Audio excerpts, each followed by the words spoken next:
यह विचार कि मनुष्य स्वतंत्र जन्म लेते हैं और समान हैं, और यह भी कि लोकतांत्रिक सरकारें इन स्वतंत्र व समान मनुष्यों के साथ सामाजिक समझौते के द्वारा बनी हैं, दरअसल केवल एक दार्शनिक विचार है।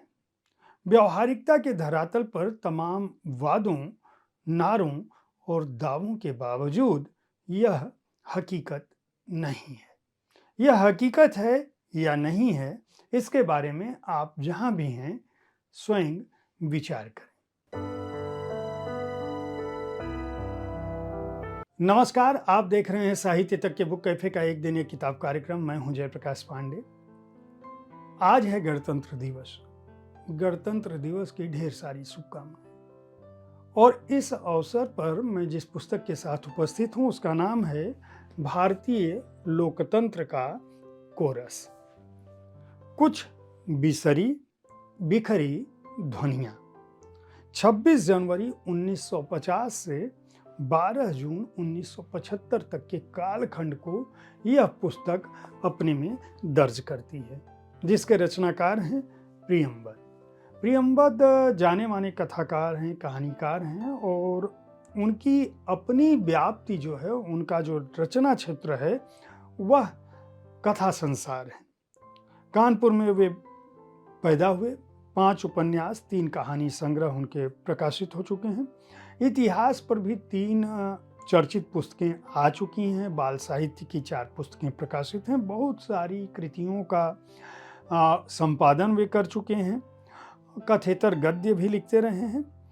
यह पुस्तक दरअसल भारतीय लोकतंत्र की जो गतिविधियां हैं उन पर एक कथाकार की जो दृष्टि है उसे लेकर सामने आती है। कोई कथाकार, इतिहासकार अपने समय की लोकतंत्र की महत्वपूर्ण घटनाओं, सरकारी निर्णयों, राजनीतिक उथल-पुथल और संवैधानिक संशोधनों को किस दृष्टि से देखता है, उसके पीछे राजनेताओं का क्या दृष्टिकोण था, क्या सामाजिक परिस्थितियां थी, क्या राजनीतिक उठापटक थी, किस तरह के जोड़ तोड़ चल रहे थे, और जनमत उस दौरान जनता और जनता के विचार किस तरह से प्रभावित हो रहे थे, और जनता कब किसके साथ किस रूप में सामने थी। यह पुस्तक यह भी बताती है कि दरअसल एक सम्राट जानता है कि उसे कैसे शासन करना चाहिए। पुस्तक यह भी बताती है कि दरअसल हम जिस बात को सबसे प्रमुख मानते हैं, जिन्हें हम लोकतंत्र के प्रहरी और योद्धा मानते हैं, उन्हें यह जानना चाहिए कि नागरिक समाज में, आधुनिक समाज में, लोकतांत्रिक प्रक्रिया में उनके अधिकार क्या है। उनका कहना है कि चुप रहने का अर्थ होता है अब जो लोग गलत हैं उनको यह अवसर देना कि वह अपनी बात प्रभावी ढंग से कह सकें। तटस्थ होने का अर्थ होता है ऐसे लोगों को अधिक निरंकुश बनाना। डरने का अर्थ होता है उनको अधिक निर्भय करना। सत्य, स्वतंत्रता और मनुष्यता जब खतरे में हो तो सिर्फ एक ही विकल्प होता है, युद्ध। जरूरी नहीं है कि युद्ध हथियारों से ही लड़ा जाए या शत्रु की सेना सामने हो तभी लड़ा जाए। युद्ध वह भी होता है जो वैचारिक स्तर पर लड़ा जाता है। चाहे युद्ध में आपकी गिनती भले ही कम हो, भले ही आपके विरोधी बहुत अधिक संख्या में हों, भले ही वे हथियारों से लैस हों, लेकिन अगर करुणा और मनुष्यता आपके अंदर है तो आप किसी भी युद्ध को जीत सकते हैं। यह पुस्तक बताती है कि दरअसल लोकतंत्र की जो प्रक्रिया है, लोकतंत्र की जो स्थापना है, वह अपने आप में व्यवहारिक नहीं है। ये बुद्धिमान लोगों का एक तरह का पाखंड है जो लोकतंत्र के नाम पर दुनिया की एक बड़ी आबादी के दिमाग को, उसके जीवन को, उसके भविष्य को भी नियंत्रित करते हैं। यह पुस्तक स्वाधीनता, अमेरिकी स्वाधीनता के इस घोषणा पत्र की भी बात करती है, जिसमें कहा गया है कि हम इस सत्य को मानते हैं कि दुनिया के समस्त मनुष्य समान बनाए गए हैं। इनके कुछ अपरिवर्तित अविच्छिन्न अधिकार हैं, जिनमें जीवन, स्वतंत्रता, समानता और खुशी की तलाश, यह अधिकार भी। लेकिन क्या लोकतंत्र में आज के समय में देश में, दुनिया के किसी भी देश में जो लोकतांत्रिक व्यवस्था का पक्षधर देश है, वहाँ यह व्यवस्था लागू है? क्या दुनिया के सारे मनुष्य समान हैं? क्या सभी को समान अवसर है? यह पुस्तक दुनिया के लोकतांत्रिक इतिहासों का आकलन करने के साथ साथ भारत की घटनाओं को भी देखती है। यह पुस्तक बताती है और साथ ही कई मज़ेदार उद्धरणों के साथ विषय प्रवेश में ही प्रियंबद यह स्पष्ट करते हैं, चूंकि वो कहानीकार हैं, तो इस बात को, अपनी बात को लिखने के लिए भी वो कहानी की बात करते हैं। और वो हिटलर का उदाहरण देते हैं, सीजर का उदाहरण देते हैं, और वो कह रहे हैं कि जूलियस सीजर को जिस तरह से नायक के रूप में देखा जाता है और ब्रूट्स को कहा जाता है कि वह खलनायक है, दरअसल स्थिति एकदम उलट है। जूलियस सीजर यह चाहता था कि वह हमेशा के लिए जीवन पर्यंत शासन करे, और ब्रूट्स जो है वह लोकतंत्र की रक्षा करना चाहता था, इसलिए उसने सीजर की हत्या की थी। हिटलर मुसोलिनी की बात करती है, जॉर्ज ऑरवेल के उपन्यास की बात करते हैं, 1984 की बात करते हैं, राज्य, नस्ल, विचारधारा, पूंजी व्यवस्था, ट्राटस्कीवाद, फासिस्ट साम्यवाद, इनकी भी बात करते हैं, नाजी जर्मनी की भी बात करते हैं। और इन सब के बीच यह पुस्तक बताती है कि दरअसल इस पुस्तक को लिखने की आवश्यकता इसलिए है कि आज भारत जब अपने गणतंत्र को मनाते हुए परिपक्व हो चुका है, 75 वर्ष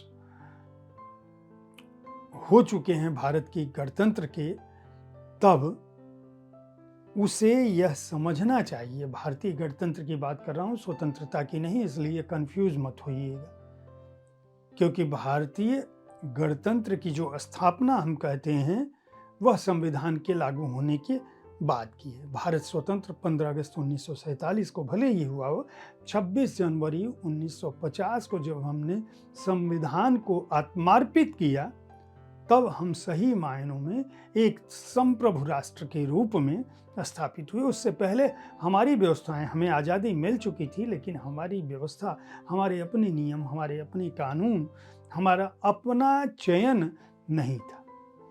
जो भी व्यवस्था प्रणाली उससे पहले की थी वह अंग्रेजों की बनाई व्यवस्था की प्रणाली थी, इसीलिए मैं गणतंत्र की बात कर रहा हूँ। तो यह पुस्तक क्यों लिखी गई है, इसके पीछे लेखक का मानना है कि इतिहास के पास कोई भी झूठ गढ़ने, फैलाने और बनाए रखने की ताकत होती है, और इस ताकत को पहचानना और सत्य को बताना, खासकर हमारा जो हिंदी समाज है, हमारी हिंदी पट्टी है, वह यह जाने कि दरअसल देश के विकास, प्रगति, उज्जवल भविष्य, सामाजिक समरसता और राष्ट्रीय एकता का आधार जो है वह इतिहास बोध है, और उस इतिहास को सही मायनों में जानना जरूरी है। तो हमें यह जानना होगा कि स्वतंत्र भारत की पहली लोकतांत्रिक अभिव्यक्ति 26 जनवरी 1950 को अपना संविधान लागू करने से हुई थी। 1952 के पहले चुनाव में यह अभिव्यक्त हुई। 1952 से 1964 तक नेहरू ने प्रकारांतर से एक तरह से कांग्रेस का लगभग चुनौती विहीन वर्चस्व रहा। उस दौरान लोकतांत्रिक, प्रगतिशील, आधुनिक, धर्मनिरपेक्ष और समानता परक राष्ट्र बनाने की जो कोशिश हुई वह 1962 में चीन के हमले के बाद जिस तरह से लड़खड़ाई, उसका असर नेहरू के जो लोकतंत्र के सर्वाधिक सशक्त प्रहरी थे उनके मृत्यु के बाद वह दिखाई देता है। पुस्तक उसके बाद आपातकाल का उल्लेख करती है। इस पुस्तक में दरअसल जो तथ्यों के साथ जो बात रखी गई है वह किन खंडों में है, भारत की के संवैधानिक व्यवस्था से शुरू करके और विपक्षी एकता का स्वर्ण मृग तक आती है। कुल 11 अध्याय हैं पुस्तक में। पहला अध्याय है भारतीय संविधान, पृष्ठभूमि, जन्म व कुछ प्रासंगिक तथ्य।